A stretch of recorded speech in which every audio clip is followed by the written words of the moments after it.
He didn't walk, he charged.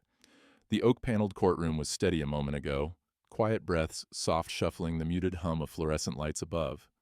But the second Officer Bradley stormed toward the witness stand, the room snapped like a cable pulled too tight. His boots struck the floor with the rhythm of a countdown. "Look at me when I'm talking to you," he shouted. Leaning in so close, the badge on his chest nearly brushed her shoulder.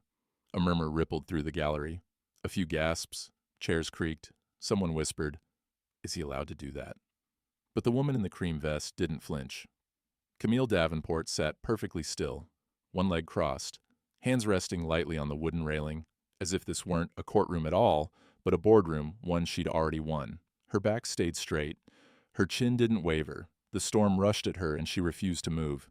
Bradley slammed a finger toward her face. "You going to jail today. Do you hear me?" The judge jolted upright behind the bench, lifting his gavel. But somehow still a beat too slow, shock written across his furrowed brow. Camille's eyes, calm and unbothered, lifted just enough to meet the officer's. They didn't plead. They didn't tremble. They measured him. Who decided that, she asked, voice low, smooth, and sharpened by years of surviving rooms just like this one. Her words didn't rise, but they cut. The courtroom froze again, like the air itself was trying to decide whether to move. The jurors exchanged uneasy glances. People in the back row stiffened as though a simple question had tilted the entire building off its foundation. Bradley stepped closer. Too close. His breath hit her cheek hot with adrenaline and ego. "You don't get to question me," he hissed. "Not today. Not here." For a moment, the lights hummed louder.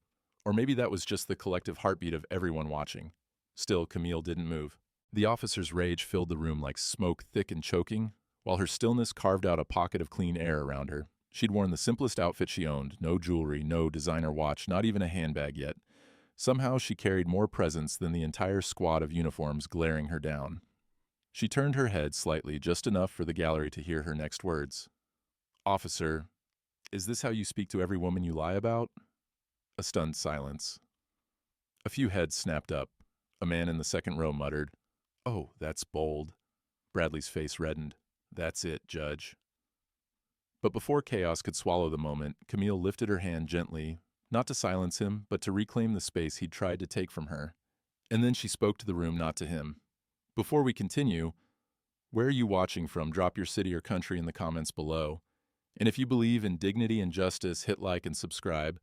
These stories spark change, and we're glad you're here."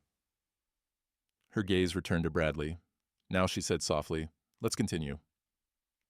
The judge's gavel fell a split second later, but the real verdict was already shifting. The gavel finally struck, but the sound felt small compared to the officer's fury still hanging in the air. "Officer Bradley, step back," the judge barked. But Bradley didn't step back. He leaned forward. His shadow stretched across Camille's lap as if trying to swallow her presence whole. "You think this is a game," he hissed. "You think sitting there with that little smirk is going to save you." Camille didn't smirk. She breathed slow, measured, immaculate. The kind of breath that builds empires in silence. Behind her, a woman in the gallery whispered, "She's too calm. What does she know?" Bradley slammed his palm on the wood rail, sending a jolt through the entire room. "She interfered with a lawful arrest," he shouted toward the judge. "She obstructed my investigation. She lied about where she was. Camille finally turned her head an inch. "Officer," she said quietly, cutting through his rant like a wire pulled tight, "you're mixing fiction with fear. And both are dangerous for a man. Under oath." The gallery stirred again. Someone exhaled sharply. Someone else muttered, "He's losing control." The judge lifted his gavel a second time. "That's enough," he warned. But Bradley wasn't listening. He jabbed a finger toward Camille's chest. "She's manipulating this courtroom. She knows exactly what she did. And when I finish my testimony, she's—" A new voice interrupted him. "I'm sorry." "Your Honor," a young man near the back said, rising halfway from his seat, hands trembling, voice cracking. "But that's not what happened at all." Every head turned. Bradley's neck snapped around like he'd heard a gun in cock. "You," he growled, "sit down." But the young man didn't. He clutched the edges of the pew, knuckles white. "I saw everything. I was right there. She didn't obstruct anything. You're leaving things out." A ripple spread through the room. Confusion, shock, something electric. Bradley's jaw tightened. "You want to accuse an officer of lying?" The young man swallowed hard. "Only if he is." A low gasp swept the courtroom. The judge's eyes darted between them, unsettled. Camille didn't move, didn't nod, didn't acknowledge the young man's bravery, but her gaze softened, just slightly. A silent recognition. A spark. Bradley turned back to her, losing the last thread of control. "You're behind this," he spat. "You're turning people against law enforcement. You're poisoning this room." Camille uncrossed her legs slowly, gracefully, as if rising from an invisible throne. "I'm not poisoning anything," she said. "Truth simply has a habit of spreading once someone finally speaks it." The room tightened again, silent, breathless, waiting for something to break. And something was about to. The tension didn't rise. It compressed tight, heavy like the ceiling itself had lowered an inch. Officer Bradley's nostrils flared as he spun back toward Camille, fury leaking through every joint in his body. "You think one kid standing up for you changes anything?" he snapped. "You're still the one who—" He stopped. Because Camille finally looked at him. Fully, directly. Not with fear, but with an alert surgical stillness, like she was examining something fragile. "Officer," she said, her voice lower than before, "you keep speaking about me as if you know what I am."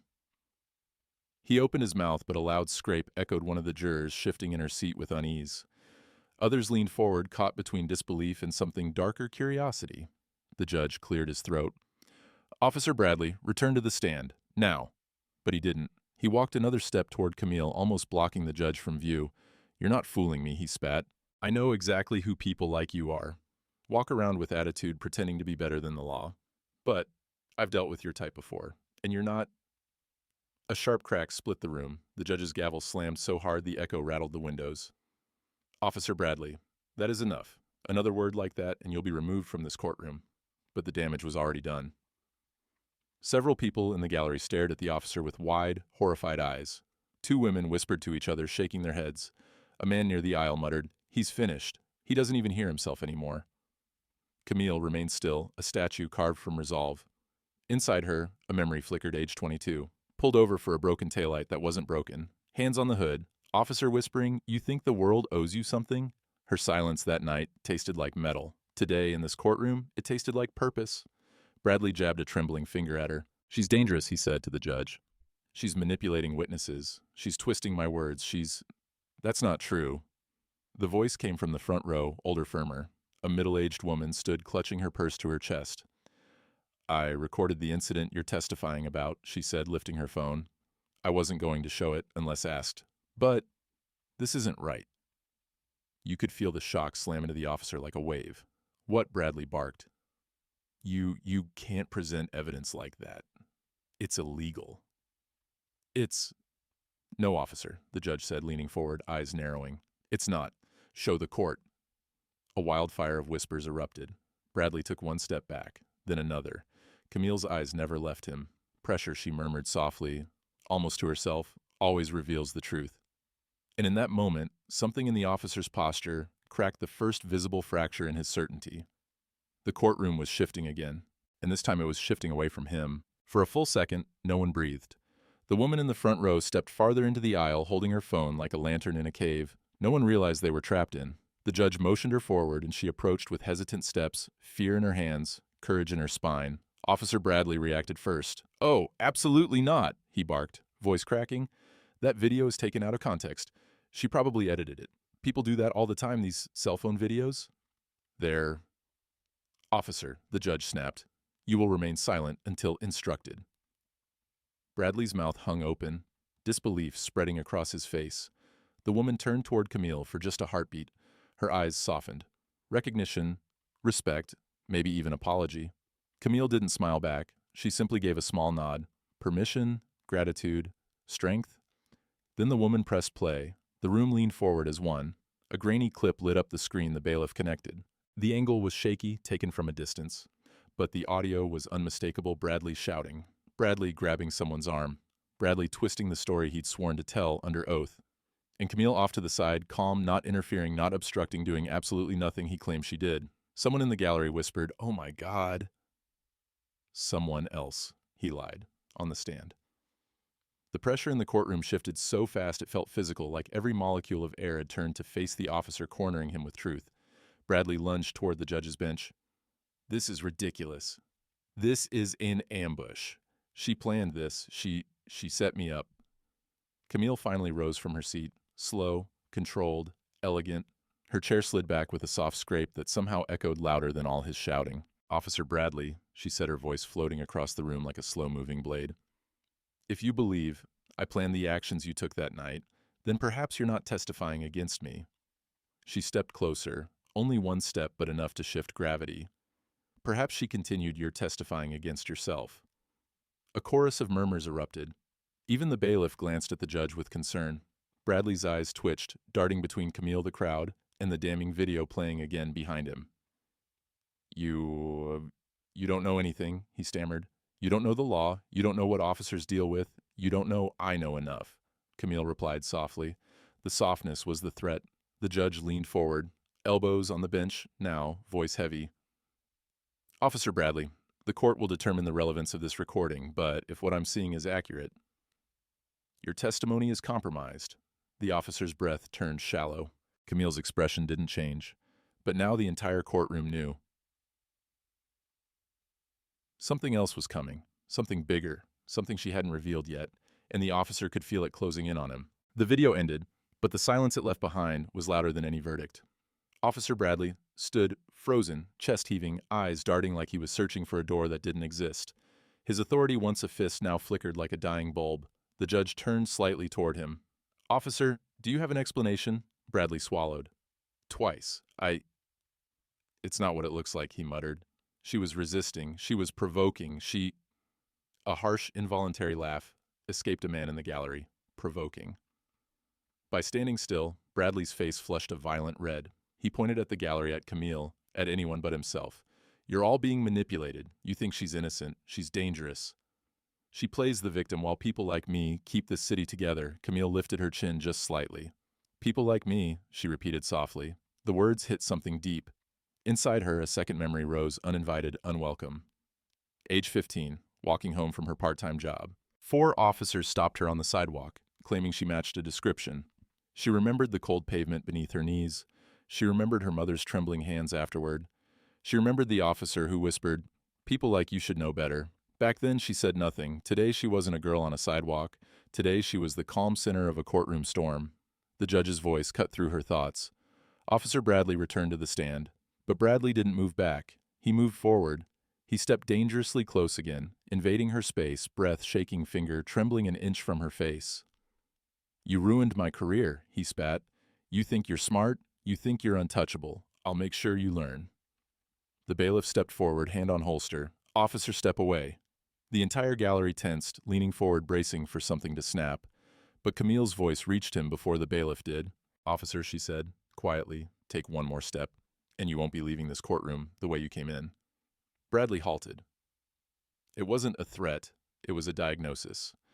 The judge finally barked, "Officer Bradley, you are out of order. Stand down, or I will have you removed." But Bradley wasn't listening anymore. He wasn't seeing the judge. He wasn't seeing the gallery. He was staring at Camille and seeing the collapse of everything he thought he controlled. Camille held his gaze steady as stone. "You lied about me," she said, "and now the weight of that lie is choosing where to fall." For a moment, the entire courtroom seemed to hold its breath. No one moved, no one whispered. Everyone felt the shift, the subtle but unmistakable sense that the storm had reached its peak. And the next part wouldn't be yelling. It would be consequences. The judge's reprimand still echoed, but Camille didn't wait for the air to settle. She reached into the inner pocket of her blazer slowly, deliberately, and pulled out her phone. Not with panic, not with urgency, with authority so quiet it chilled the room. "Ms. Davenport." "This is highly irregular," the judge warned. Camille didn't look at him. She tapped one button. Just one. And the entire courtroom seemed to lean in. On the other end, a calm voice answered instantly, "Ms. Davenport, do you require activation?" The judge stiffened. The bailiff blinked.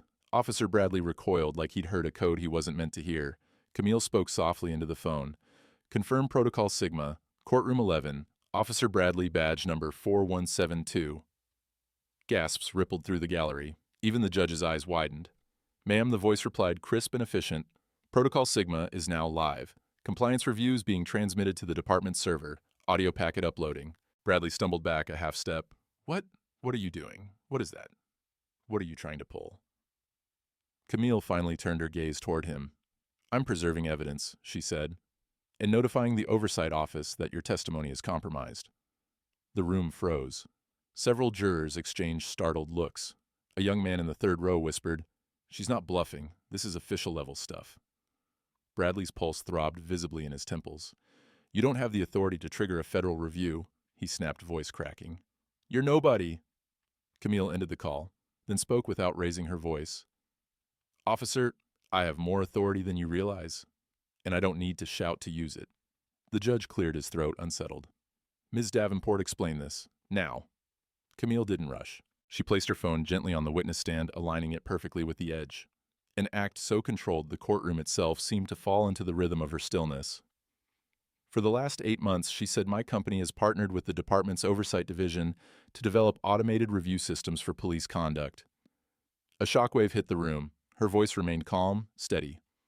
"Every report you've filed for the past year, every stop you've made, every incident you've documented, all of it is in the system my team designed." Bradley's face drained of color, and now Camille continued, "Protocol, Sigma has flagged your testimony for inconsistencies." The gallery erupted in whispers. Fear, disbelief, something close to awe. Bradley stepped back again, shaking his head, as though trying to outrun a shadow that was already on him. You set me up," he whispered. Camille tilted her head. "No," she said softly.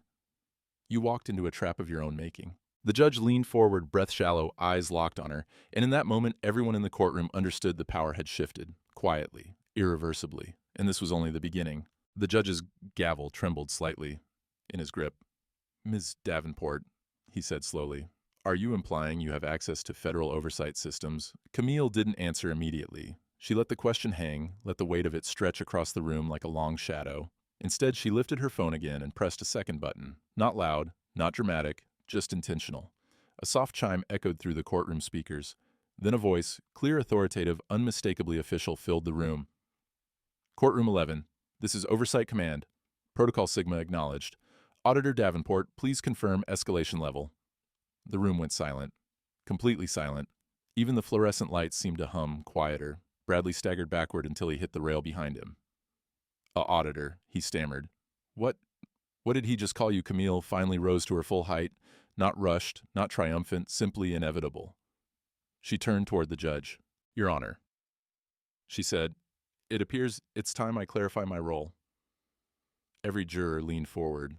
Gallery members crept to the edge of their seats. "I was not summoned to this courtroom as a typical witness."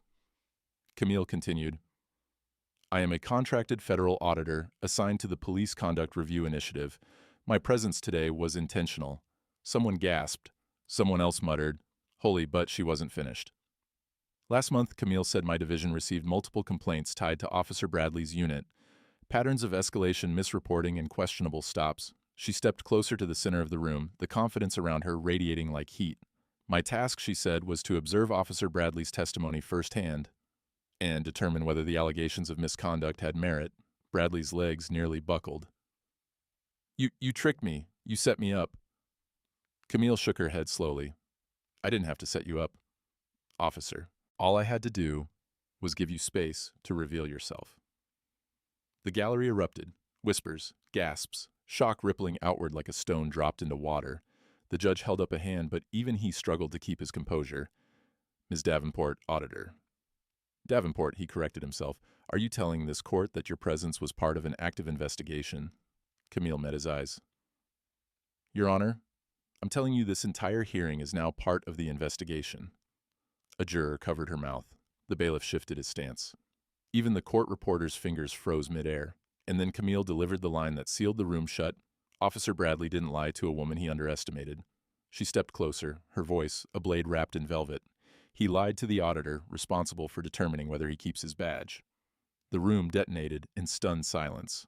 And in the center of it, Camille stood completely still, the eye of a storm. She no longer needed to raise her voice to command. For a long moment, the courtroom didn't move. Officer Bradley stood frozen, lips parted, chest rising in uneven bursts. His badge, once a symbol of power, seemed to weigh him down, now dragging his shoulders inward. The judge leaned back in his chair, stunned into silence. He'd handled violent outbursts, mistrials, procedural catastrophes, but nothing like this. Oversight Command was still on speaker. Auditor Davenport, escalation level confirmation required. Camille didn't look at her phone. She looked at Bradley. His hands were shaking so badly the metal rail behind him rattled. You can't do this," he whispered. "You can't just override court procedure. You don't get to control my badge." Camille approached the center of the room, every step measured like she was walking through smoke the officer had created. "I'm not controlling anything," she said softly. "I'm reporting what you've already done." The gallery murmured again, low, sharp cutting. Bradley tried to regain his footing. "I've served this department for 15 years. I know the law. I know procedure. I know you know how to falsify reports," Camille interrupted. "You know how to escalate without cause. You know how to rewrite an incident until the victim becomes the threat." Her voice wasn't angry. It wasn't loud. But it hit him harder than any shout ever could. The judge finally found his voice. "Officer Bradley, the accusations presented today are substantial. This court cannot ignore the evidence Bradley whipped toward him. Your Honor, she's manipulating all of you.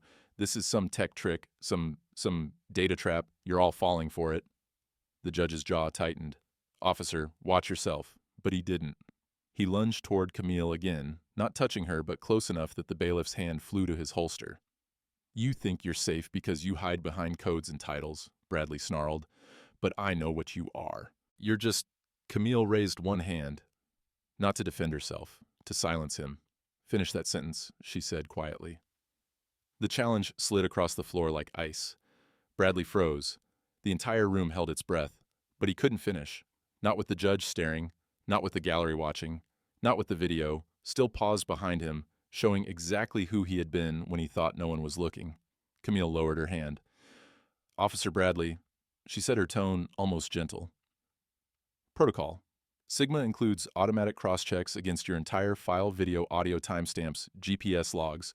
They're compiling right now. If there are patterns, and there are, your department will see them before this hearing adjourns." His knees wobbled. "And if you obstruct this process," Camille added, "Oversight Command will suspend your badge before sunset." The room erupted in whispers so sharp they felt like static. The judge turned to the bailiff. "Escort Officer Bradley back to the stand. He is not to approach the witness again." Bradley didn't move, couldn't move. The bailiff stepped forward. And the once confident officer, the man who stormed toward Camille with fire and authority, now flinched when the bailiff's hand touched his arm. The collapse had begun, and everyone could see it. The bailiff guided Officer Bradley back toward the witness stand. But he moved like a man, walking underwater, slow, unsteady every step in negotiation with gravity. The badge on his chest no longer gleamed. It clung to him like a verdict waiting to fall. Behind him, the courtroom screens flickered as the oversight system synced. A progress bar appeared thin and merciless. Conduct review, 14%, 19%, 24%. The gallery watched the numbers climb as if they were watching a heart monitor. Camille returned to her seat. She didn't look at Bradley. She didn't look at the screen. She simply adjusted her blazer and folded her hands queen-like as if a throne had quietly settled over the witness chair. The judge leaned toward the mic. "I need clarification," he said, addressing Camille. "How exactly does this protocol function?" Camille answered without looking up. "Automatically, Your Honor. The moment a testimony is marked inconsistent, every related record in the officer's history is analyzed." "By your company?" he asked. "By the department," she corrected gently. "My company built the infrastructure, but the oversight belongs to them." The judge sat back, absorbing the weight of her words. Bradley gripped the edge of the witness stand, knuckles white. "This is insane," he whispered. "This can't be happening." But it was. 42%, 51%, 63%. A juror shifted uncomfortably. Another pulled out a notepad as if trying to anchor herself to something concrete. Even the court reporter hesitated, fingers hovering over the keys, unsure how to capture a moment that wasn't supposed to happen in a courtroom. Bradley tried again. "You're destroying my career over one misunderstanding." Camille finally looked at him. "One," she repeated softly. Her voice carried through the room like a cold wind. "Officer Bradley, Sigma only triggers when the inconsistencies form a pattern, a long one." Bradley's breath hitched. What pattern? Camille didn't blink. "The pattern you created." The gallery erupted, soft gasps, sharp intakes, whispered expletives. Bradley stumbled back a step. "Judge, this is biased. She's biased. Look at her. She's targeting me." The judge didn't respond. He was staring at the screen. "Review, complete, 100%. A new message. Appeared, a single line that made the room tilt, flagged. Incidents 27. Action recommended. Immediate suspension, pending investigation. The bailiff inhaled sharply. A juror covered her mouth. 2 members of the gallery whispered, 27. Oh my God. Bradley shook his head violently. No, you don't understand. Those were justified. Every one of them. They were suspects. They were criminals. Camille spoke one last time, her voice steady as stone people. She said, are not criminals simply because you decided they were. The judge rose from the bench. Officer Bradley, he said, voice deep and final. This court is requesting immediate departmental intervention. Bradley sagged. His badge, heavy damning, seemed to drag him toward the floor, and for the first time all morning, Camille didn't look calm. She looked resolute, because the system had finally begun to turn, and it wasn't turning for him. It was turning for the truth. For a second, Officer Bradley didn't seem to understand the screen. Not really. He stared at it the way a person stares at a fire alarm, hoping the ringing will stop if they pretend it isn't happening. But it didn't stop. The judge lifted his mic. Court is in recess pending departmental review, he said. Bailiff, contact the precinct. We need a supervisor present immediately. Bradley jolted. No, you can't call them here. This isn't a departmental matter. This is a courtroom issue. Camille finally stood. She didn't speak. She didn't gesture. She simply stood. And the entire room reacted to her rising the way a forest reacts to a shift in wind, quiet, tense, instinctively aware of the change. The bailiff radioed in, voice steady. Dispatch requesting immediate command presence to courtroom 11. Officer Bradley, badge 4172, flagged for suspension review. Bradley's breath fractured. Suspension. You're kidding. Over what? Some software glitch? Her accusation. A phone video from a random lady. It wasn't random, the woman in the gallery said, her voice trembling but firm. I filmed what I saw. And what I saw wasn't right. That sentence hit him harder than the judge's gavel. He spun toward Camille, desperation rising like heat from pavement. You did this. You triggered this whole thing? You think hiding behind that federal title makes you untouchable? Camille didn't answer him. She addressed the room instead. I didn't come here to punish anyone, she said. I came to observe. And what Officer Bradley revealed today, he revealed willingly. The judge nodded, and under oath. A chime suddenly sounded from the courtroom speaker. A new voice came through, older, stern. This is Captain Morales. I have the Sigma alert. I am en route. The gallery erupted, whispers shifting seats, someone muttering, he's done.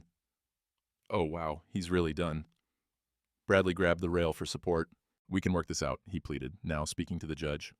Your Honor, this is career-ending. You can't let that happen. The judge looked pained human, but resolute. Officer, the evidence obligates me to allow the review. This is no longer discretionary. Bradley shook his head violently, eyes red, voice cracking. This is a setup. This is political. This is her. He pointed at Camille, as if pointing at a storm cloud he could blame for rain. Camille met his rage with the quietest expression she'd worn all morning, not anger, not triumph. Clarity. You lied, she said, and lies consume the people who build them. The doors at the back of the courtroom suddenly swung open. Captain Morales entered, broad-shouldered uniform, immaculate authority radiating from every step. His eyes landed on Bradley, then on Camille, then on the screen still showing the 27 flagged incidents. Officer Bradley Morales said, Hand me your badge. The courtroom inhaled as one. Bradley's lips parted. Captain. Please now, Morales said. A trembling hand rose. A badge came free, and the moment it dropped into the captain's palm, a quiet metallic click, the entire room understood the badge didn't fall. It was taken. By consequence. By truth. By the woman he never should have underestimated. When the badge landed in Captain Morales's palm, the courtroom didn't erupt. It folded in on itself, a collective exhale pulled tight into a single stunned silence. The officer who had stormed the room with fire now stood small, hollowed. His hands hung at his sides like they no longer belonged to him. Captain Morales nodded once to the judge. Your Honor, Officer Bradley is relieved of duty pending full investigation. His access credentials will be revoked immediately. Bradley flinched as if struck. My credentials? Captain. Please, at least let me speak to... You'll speak during the review, Morales said firmly. Not before, and not here. The bailiff stepped closer, not hostile, simply present a reminder that Bradley was no longer operating with authority but under it. The judge adjusted his glasses, voice softer but no less final. Officer Bradley, you may remain seated until the formal escort arrives, or you may wait in the adjoining chamber. Those are your options. Bradley's throat bobbed. He looked at the judge, then at Captain Morales, then at the gallery whose eyes no longer feared him. They judged him, measured him, the way he had measured others. His gaze finally landed on Camille. And there the last thread of denial snapped. "You ruined me," he whispered. Camille didn't move for a moment. Then she stood just a small shift of posture, but the room responded to it like sunrise breaking over a dark field. "No," she said quietly. "I didn't ruin you. I revealed you." The words dropped with the weight of a closing vault. A woman in the gallery wiped her eyes. A man whispered, "She's right. He did this himself." Even the young witness from earlier stared at Camille like she had just named something he'd felt his whole life, but never had words for. Captain Morales stepped beside Camille, not protectively but respectfully. "Auditor Davenport," he said, "Command, we'll need a full statement aligned with the Sigma report." Camille nodded, calm as still water. "You'll have it." Bradley took a staggering step toward her before the bailiff blocked him. "Why?" he asked, voice breaking. "Why did you come after me? Out of all the cases, why mine?" Camille's expression didn't change, but her eyes sharpened two quiet blades behind glass. "Because patterns matter," she said, "and your pattern hurt people who never had a voice in rooms like this." Bradley looked down. "People like you," he muttered bitterly. Camille's reply was soft, almost tender, but rooted in steel gnome. "People like the ones you never bothered to see." The gallery exhaled a collective release like chains dropping somewhere unseen. The judge cleared his throat. "This court will reconvene after a short recess. The record will reflect the suspension and the ongoing investigation." Camille stepped back toward her seat, and for the first time since the morning began, she wasn't the one being scrutinized. She was the one being recognized. The courtroom slowly emptied. People drifting out in clusters, hushed voices shaken, expressions, phones buzzing with messages they hadn't yet found the words to answer. The echo of the last gavel strike still lingered, trembling through the wooden benches like a fading aftershock. But Camille didn't rise. She sat alone for a moment longer on the witness stand, hands folded, posture steady. The storm had passed, but the air still crackled with the memory of it. Captain Morales approached her with a respectful incline of his head. "Auditor Davenport, if you need a security escort, we can provide one." Camille shook her head gently. That won't be necessary, not because she felt invincible, but because she'd learned long ago that walking out of rooms like this on her own, 2 feet, mattered.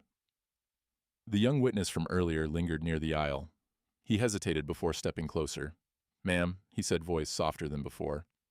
"Thank you for standing up the way you did, for saying what no one ever says." Camille looked at him. Really looked at him. A flicker of the past passed through her eyes, the girl on the sidewalk, at 15. The frozen breath at 22 during a traffic stop. The countless rooms where she'd been judged before she'd been heard. "You spoke first," she said quietly. "That's why the truth moved." His face flushed with stunned humility. As he left, the woman who recorded the video paused beside Camille. If you ever need me to testify," she whispered, "I'll be there." What he did wasn't right, and everyone saw it today. Camille nodded once, gratitude disguised as poise. When the last of them was gone, the judge stepped down from the bench, his robe brushing the floor in slow measured arcs. "Ms. Davenport," he said, voice stripped of formality, "I owe you acknowledgement. Not because you embarrassed this court, you didn't, but because you reminded us what it means to listen before we judge." Camille rose at last. "Your Honor," she said. "I didn't raise my voice today. I didn't push back. I only held the line where truth was supposed to be." The judge lowered his eyes, not in shame, but in solemn agreement. As Camille walked toward the double doors, light spilled in from the hallway, illuminating the path ahead. For a moment she paused, letting the brightness wash over her face. Then she delivered the quiet, final truth that settled the entire narrative: justice doesn't need volume, only accuracy. She stepped into the light, and the heavy doors of courtroom 11 closed behind her, not with the sound of ending, but with the resonance of a standard she had just raised for everyone who would walk through them after her.